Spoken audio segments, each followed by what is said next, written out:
Bonjour, bonjour à tous. Nous sommes sur le plateau de Festicoulis, comme tous les jours en direct de l'espace Alia. Aujourd'hui, nous avons le plaisir de recevoir Gauthier Fourcade. Bonjour. Bonjour. Alors, vous êtes un habitué du festival et cette année, vous venez nous présenter un spectacle dont le nom est, attention, le bonheur est à l'intérieur, de l'extérieur, de l'extérieur, de l'intérieur ou l'inverse. Ça va? Oui, oui. Alors, vous le jouez tous les jours à 16h35 au Petit Louvre. Alors, si vous voulez bien, pour commencer, je vais dire quelques mots de votre spectacle. Je vais dire quelques mots de votre spectacle pour commencer. Alors nous sommes dans l'atelier de travail d'un auteur en mal d'inspiration. Son ambition, finir la pièce qu'il écrit sur le thème du bonheur. Du moins c'est ce que l'on croit, car très vite ce personnage attendrissant nous embarque dans un voyage à l'intérieur de lui-même, à la recherche de son propre bonheur. Il y a du philosophe illuminé et un peu de Peter Pan dans votre personnage, mais in fine toutes les comparaisons sont vaines, tant il évolue dans un monde qui ne ressemble à aucun autre. Périple poétique et absurde, qui nous emmène d'une salle de classe à un congélateur, en passant par la préhistoire, une île paradisiaque, un ciel étoilé et un ventre maternel. Votre spectacle oscille entre logique poussée à l'extrême, mélancolie de l'enfance et onirisme. Le texte, ponctué de jeux de mots culottés, est une démonstration ambitieuse sur la valeur des choses simples et la poésie du quotidien que vous savez reconnaître.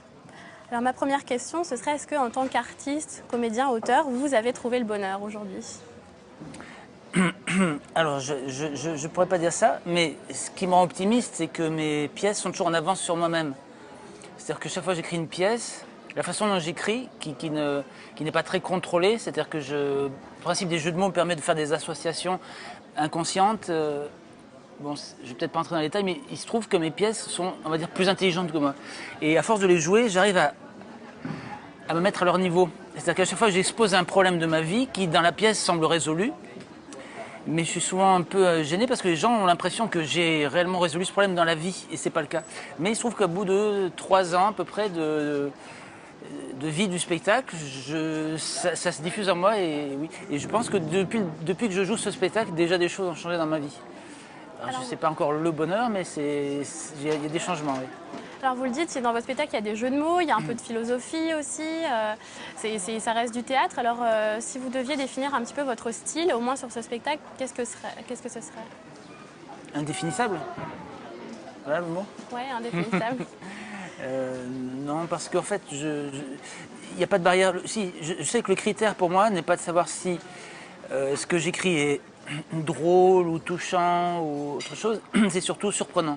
Il faut que ça me surprenne moi-même au moment où je l'écris, que j'ai l'impression d'avoir jamais écrit ça à aucun moment, de demander pourquoi ça sort, d'où ça vient. Si je sais trop ce que j'écris, d'où ça vient, je raille, ça me plaît pas. Après, donc, à partir du moment où c'est surprenant, cette surprise peut déclencher le rire souvent, ou autre chose, ou la réflexion. Donc j'espère que ce serait ça le mot le surprenant. Et donc là, vous ne jouez plus en ce moment votre trilogie qui était constituée de votre spectacle Le cœur sur la main, Le secret du Templier et Si j'étais un arbre. Et est-ce que vous avez évolué depuis cette trilogie? Qu'est-ce que ça vous a apporté de jouer ces 3 spectacles pendant assez longtemps et maintenant d'arriver avec celui-là? Ça m'a fait énormément mûrir en tant qu'acteur parce que je ne réalisais pas en les jouant à quel point ils étaient différents. C'est le même univers, c'est le même auteur, il y a des jeux de mots, il y a de l'imaginaire. Donc je pensais que jouer les 3 en alternance c'était facile et pas du tout. Chaque fois c'est une façon de se préparer complètement différente parce que je l'ai joué à Paris en alternance, c'était un jour l'un, un jour l'autre. Donc à chaque fois, chaque jour c'est un... Et ça m'a fait comprendre des choses sur ma propre écriture en fait, sur la spécificité de chaque spectacle. Et c'est une expérience que j'ai vraiment envie de renouveler, c'est-à-dire que quand le bonheur est à l'intérieur de l'extérieur, de l'extérieur de l'intérieur ou l'inverse, aura vécu ces 3 années, je pense, je reprendrai les 4. Une tétralogie. D'accord. Et donc vous avez des projets, un autre spectacle, Pas du tout. Une nouvelle trilogie? Pas du tout, parce que dans un spectacle, je mets vraiment tout ce que je suis capable de mettre. Et après, il y a une longue période où j'ai l'impression d'être vide, peut y avoir quelque chose d'intéressant à dire. Et il faut que la vie m'amène à... Ou justement que le spectacle en cours me fasse changer suffisamment pour que je devienne un autre homme, peut-être. Ou pourquoi peut-être un autre homme, et qui a d'autres choses à dire. Et pour l'instant, je suis encore dans celui-là, complètement. Alors vous êtes un habitué du festival, vous y venez depuis les années 2000. Oui. Comment vous l'avez vu évoluer le Festival d'Avignon, en bien, en mal? Là, il y a 1300 spectacles, c'est ça? Quand je suis venu en 2000, il y en avait 500 et les gens se plaignaient en disant c'était mieux quand il y en avait 300. Je pense que effectivement, c'est plus dur maintenant pour quelqu'un qui n'est pas connu de faire son trou, parce qu'au milieu de toute cette prolifération de spectacles, évidemment les spectateurs se divisent, chacun en a moins. Moi j'ai la chance d'avoir démarré, de me un peu fait connaître à une époque où c'était encore relativement facile. Mais bon, cela dit, il y a sans arrêt des nouvelles compagnies qui viennent et qui arrivent à émerger. Hein. Mais c'est certainement statistiquement de plus en plus dur. Et je crois que chaque année, il y en a qui souffrent énormément et qui repartent avant la fin. Et vous, comment vous le vivez, vous, le festival, par exemple? Est-ce que vous allez à la rencontre du public? Est-ce que vous tractez? Est-ce que vous allez parler de votre spectacle? Alors, chaque année, c'est un petit peu différent. Je tracte toujours. Cette année, c'est très plaisant parce que je ne sais pas pourquoi, je suis arrivé sans aucune pression. J'étais intimement convaincu que ça allait marcher. J'ai fait tout ce qu'il fallait pour. Hein. Il y a des tracteurs, et puis moi, mais quand on le vit avec cette décontraction-là, c'est beaucoup moins fatigant. C'est peut-être parce que vous êtes un habitué justement et que est-ce que vous avez moins de pression par rapport aux premières années? Non, je pense qu'on peut être habitué et se planter. C'est-à-dire qu'il y a eu une époque où j'ai très bien marché en 2004, 2003, 2004, et il y a eu des années ensuite où ça a beaucoup moins marché et c'est sans explication.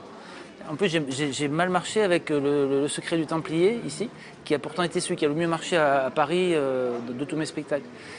Pas de logique, pas d'explication et je vois ici des spectacles qui ont marché l'année dernière très bien et dans le même lieu semblent se ramasser cette année. Pas d'explication. Donc je veux dire, on ne peut jamais être tranquille. Mais au 4e jour, comme c'est le cas aujourd'hui, au 4e jour, on sait ce qu'on va faire en moyenne. Donc là, je sais que cette année, ça va être bien. Très bien, tant mieux. Donc vous le dites, il y a un peu un risque dans le festival parce que parfois ça marche, parfois non. Mais pourtant, vous revenez toujours. Alors qu'est-ce qu'il y a de plus dans ce festival qui fait que vous y revenez? Déjà, c'est un rendez-vous incontournable pour faire diffuser ces spectacles, d'une part. Et puis d'autre part, c'est aussi c'est terrible, quoi. C'est un moment intense. À la fois, c'est peut-être le moment le plus angoissant de l'année, mais aussi le plus jouissif parce qu'on joue tout le temps, on est épuisé et on voit plein d'autres spectacles. On rencontre tous les copains qui sont là, tous les collègues. C'est à la fois une grande fête et une grande épreuve physique. Et je ne connais pas d'équivalent, quoi. D'un moment aussi intense. Et c'est vrai qu'il y a quelques années où j'ai pas eu envie de le faire parce que j'avais un trop, j'avais besoin de laisser passer. Il y a eu 2 ans d'affilée où j'étais pas venu. Mais quand même revenir, c'est chouette. Surtout quand ça marche bien, quoi. Là déjà, aujourd'hui, je me disais, bon, c'est sûr, l'année prochaine, je reviens avec le même spectacle, c'est trop bien. Et peut-être pour revenir sur le spectacle avec une dernière question. Vous travaillez avec François Boursier, qui est votre metteur en scène, et vous avez notamment un montage vidéo et une mise en scène un peu particulière. Est-ce que vous pouvez nous en dire un petit peu plus, que c'est assez original?